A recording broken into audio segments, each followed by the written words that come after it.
자, 오늘 이제 역대상 4장 1절로 43절 말씀은 유다 족속, 그 다음에 시므온의 족속, 그 족보가 기록되어 있는데, 이스라엘 자손 중에 유다는 네 번째 아들이고 시므온은 두 번째 아들입니다. 그런데 여기 유다가 1번으로 기록된 것은 메시아의 족보를 기록하기 위해서 예수님은 유다의 후손으로 오셨다 하는 것을 강조하는 것이고, 시므온은 가나안 땅에서 유다 지파와 함께 거기에 유다 지파 지경에서 같이 살았기 때문에 시므온이 등장했다. 또 다른 학자들은 이 역대기는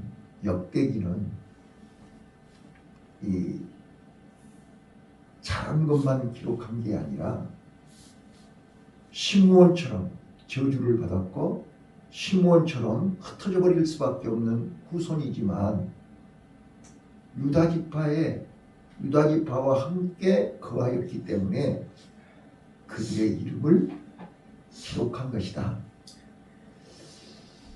어제도 말씀드렸지만 율법은요, 자, 복음은 기쁜 소식을 전하는 것입니다.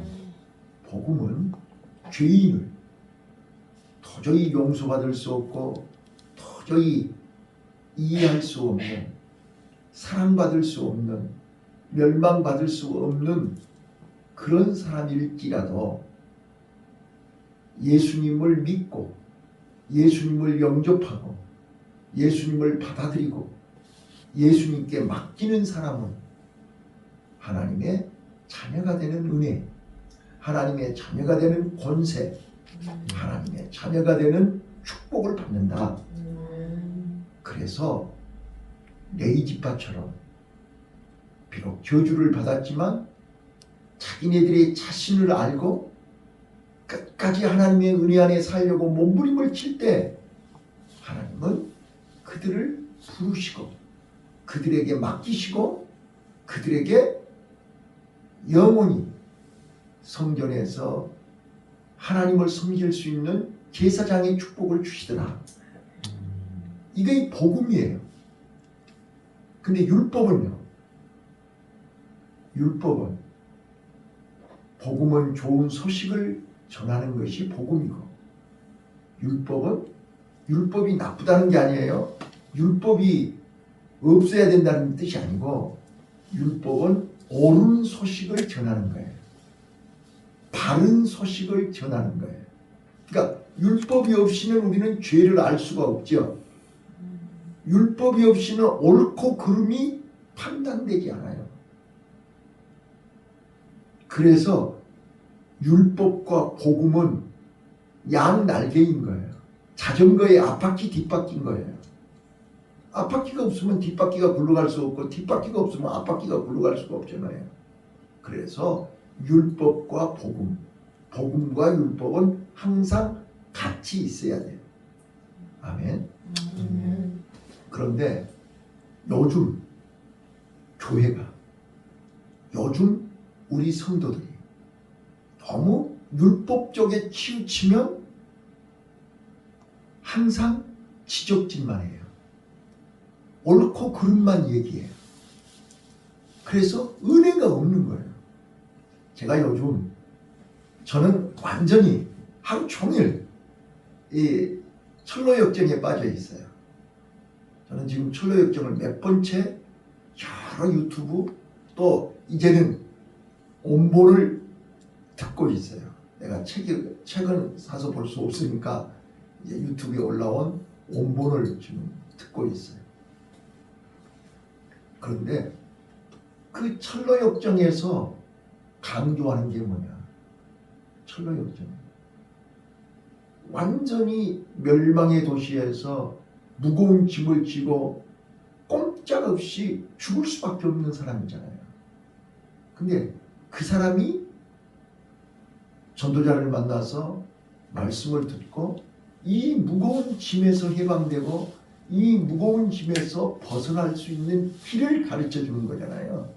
그래서 그 길을 가는 여정 속에 일어나는 많은 사건들이 오늘 내 주위에서 일어나는, 내가 지금 예수님을 만나서 오늘 여기까지 오는 과정 속에 있었던 일들이 그 속에 그대로 있단 말이에요. 자, 그래서 제가 요즘 깨달았고 회개하는 게 있어요. 자, 우리 집사람하고 나하고 둘이 매일같이 이렇게 나누는 대화 속에 우리의 장점이자 단점이 뭐냐? 우리는 호불호가 분명해요. 그죠? 내가 지금까지 70년 동안을 그렇게 사는 거예요. 근데 이 철로역정을 통해서 깨달은 게 뭐냐면, 아, 내가 잘못 살았구나. 아, 하나님이 이번에 마무리, 내 인생의 마무리를 이거를 고치고 바꾸고 회개하라는 거구나. 이거를 발견한 거예요. 그게 뭐냐면 우리는 호불호가 너무나 정확해. 우리 교인들이 다 그래요. 아닌 건 죽어도 아니에요. 그렇죠? 그래서 지금까지 내가 인간관계를 그렇게 했거든요. 나는 한 번 믿으면 죽을 때까지 가는 거예요. 그 사람이 실수를 하든 잘못을 하든 다 용서를 하는 거예요. 그런데 한 번 아니다 그런 사람은 아무리 잘해도 그걸 안 받아요. 호불호가 너무나 분명했어.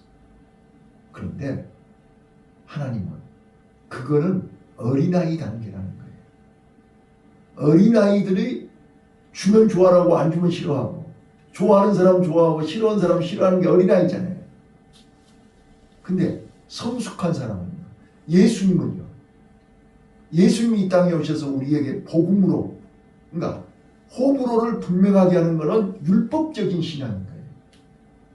아닌 건 아니고 긴 건 긴 거, 옳고 그름이 분명한 것이 율법적이잖아요. 근데 복음은요,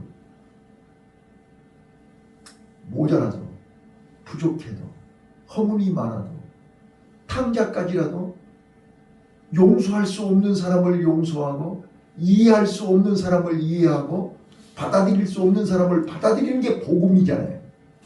이게 예수님이란 말이에요. 아, 하나님이 나를 율법적인 삶을 복음적인 삶으로 변화하라고 깨닫게 하시는구나. 이걸 알게 됐다는 거예요. 그래서 저는 요즘 노력하고 있어요. 도저히 이해가 안 되고 용서가 안 돼도 예수님의 사랑으로 복음으로 받아들이자. 복음으로 이해하자. 복음으로 사랑하자. 계속 노력하고 있는 중이에요. 근데 오늘 본문에 이제 시므온 지파는 도저히 용서할 수 없는 지파예요. 그런데 성경은 그들을 용서했어요. 받아들였어요. 그래서 유다 지파 다음으로 기록하고 있어요. 아멘. 자, 그 다음에 이제 오늘 본문 속에 유다 지파 중에 자랑스러운, 소개하고 싶은, 진짜로 유다 자손 중에 꼭 이 사람들을 자랑하고 싶은 사람들을 오늘 본문에 소개하고 있는데, 첫 번째가 야베스라는 사람, 9절로 10절이요. 그 다음에 운니엘 13절이요. 그 다음에 15절 갈렙이요. 그리고 14절 이제 공장, 기술자들. 그래서 유다 자손에게는 기술자들이 많은 거예요. 특별히 성막을 하나님이 주신 지혜와 능력으로 성막을 완성한 주인공이 부사렐과 오홀리압이죠. 부사렐이 출애굽기 31장 1절로 5절에 부사렐이 유다 자손이라는 거예요. 그 다음에 이제 21절 아스베아, 세마포옷을 짜는 기술. 그 다음에 23절 유다의 세 아들 중에 이게 엘과 오나는 죽고 셀라가 이게 셋째 아들이잖아요. 근데 그 셀라가 다말하고 이 결혼을 안 했기 때문에 이게 다말이 유다를 통해서 베레스와 헤스론을 낳은 거 아니에요? 베레스를 낳은 거 아니에요?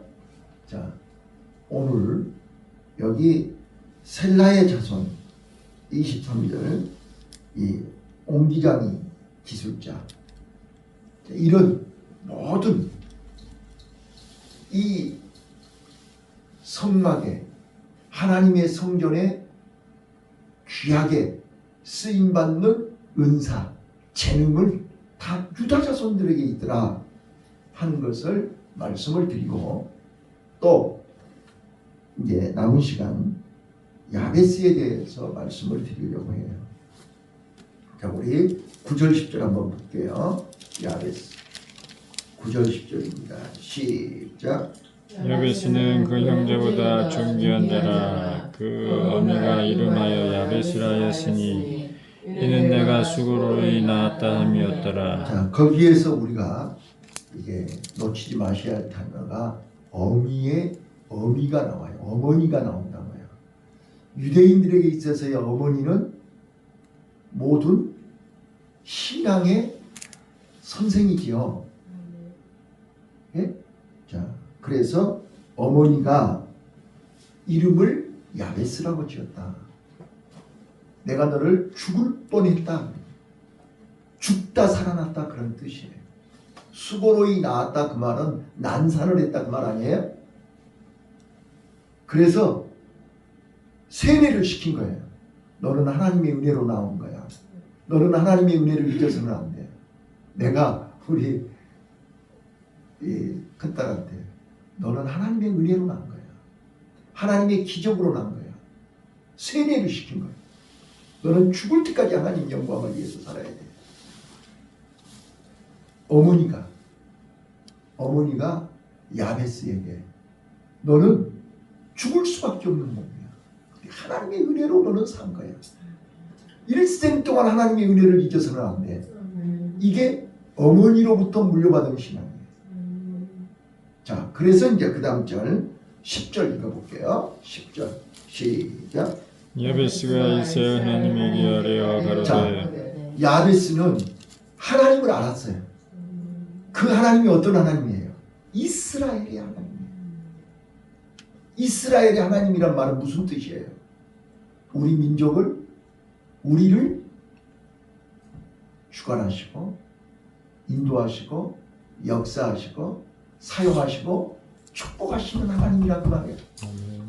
예, 그러니까 우리는 하나님 앞에 하나님을 하나님으로 인정하고 하나님을 하나님으로 믿고 하나님을 하나님으로 존중해야 된다는 말이에요.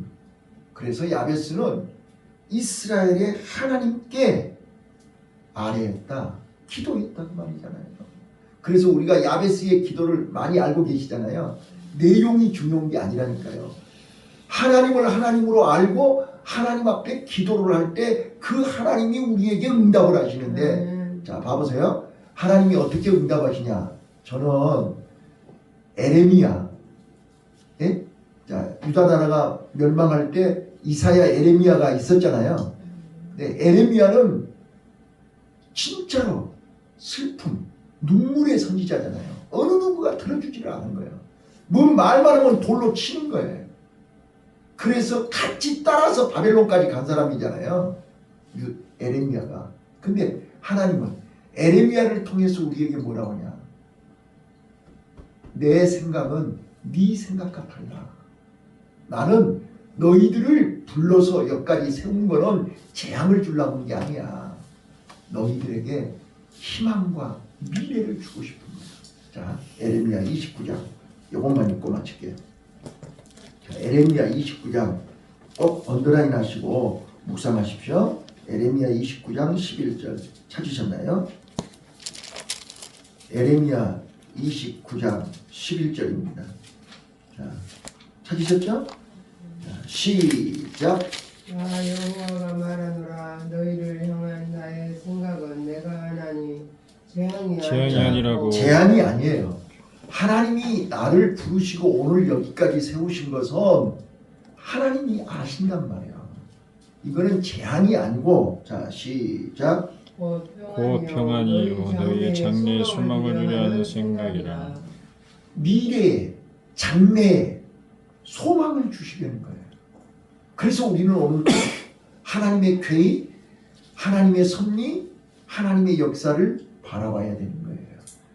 자, 오늘 야베스는 비록 태어날 때 어떻게 태어났다고요? 죽을 뻔하고 태어났어요. 또 가장 흙수저로 태어난 거예요.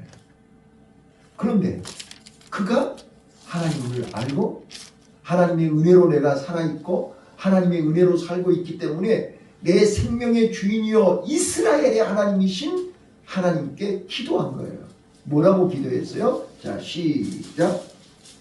가로되 그런데 주께서 내게 복의 복을 더하사 나의 지경을 넓히시고 주의 손으로 나를 도우사 나를 환난을 벗어나 근심이 없게 하옵소서 하였더니 하나님이 그 구하는 것을 허락하셨더라.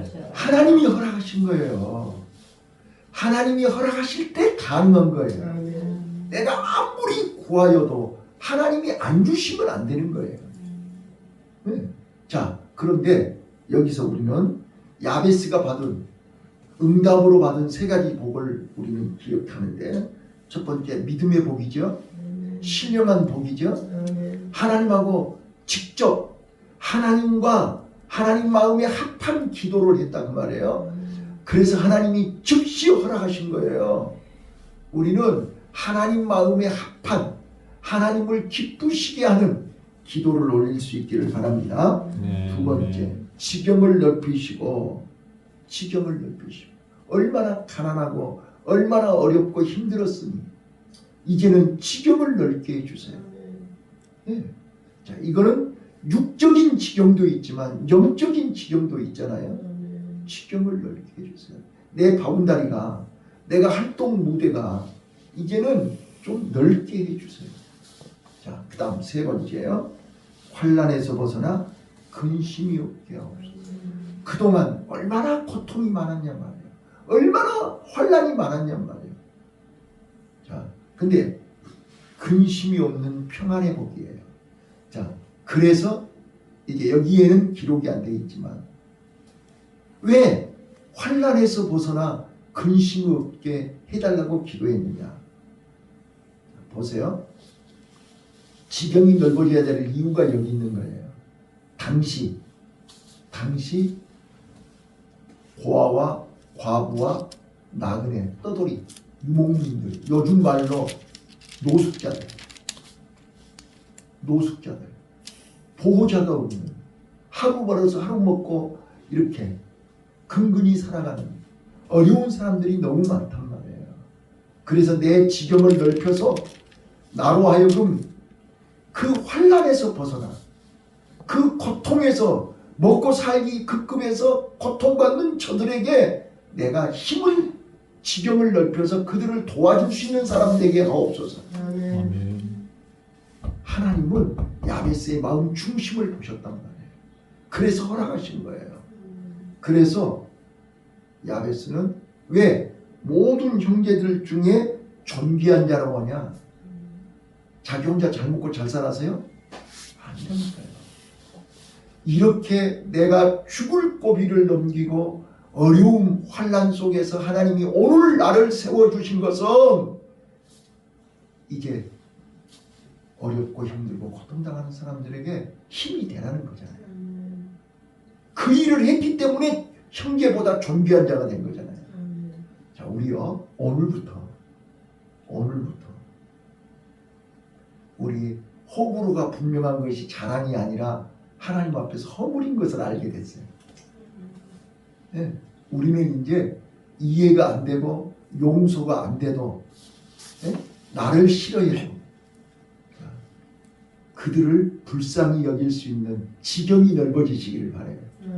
마음의 지경, 신앙의 지경, 영적인 지경이 넓어졌으면 좋겠어요. 나 이제 요즘 계속 하나님 앞에 그 기도하는 거예요. 하나님, 진짜로 나는 그게 자랑인 줄 알았어요. 아닌 건 아니야. 나는 절대로 아닌 건 아니야. 나는 타협할 수 없어. 나는 절대로 용서할 수 없어. 그게 나는 자랑인 줄 알았어. 근데 그게 자랑이 아니라 부끄러운 일이었음을 요즘 깨닫는 거예요, 내가. 그래서 내가 오늘 여기까지 오는 과정 속에 어려움이 많았구나. 이제부터는 어떤 사람도 다 수용할 수 있는 넓은 마음, 넓은 가슴, 넓은 지경이 넓은 목사, 지경이 넓은 교회, 지경이 넓은 우리 가정이 됐으면 참 좋겠다. 이렇게 기도하고 있는 거예요. 예, 그러니까 내 마음이 왜 이렇게 편한지 모르겠어요. 내 마음이 이렇게 편해요. 하나님이 이걸 내가 이제야 내가 철이 드는구나. 신앙의 철, 믿음의 철이 드는구나. 그래서 하나님이 나로 하여금 철로 역정을 계속해서 묵상하게 하시는구나. 이걸 알게 됐어요. 오늘 우리가 이 순례의 길, 신앙의 여정, 구원의 길을 향해서 죽음을 향해서 가는 여정 속에 오늘 우리는 어떤 사람을 만날지 몰라요. 어떤 사람을 만날지 몰라요. 어떤 일이 일어날지도 몰라요.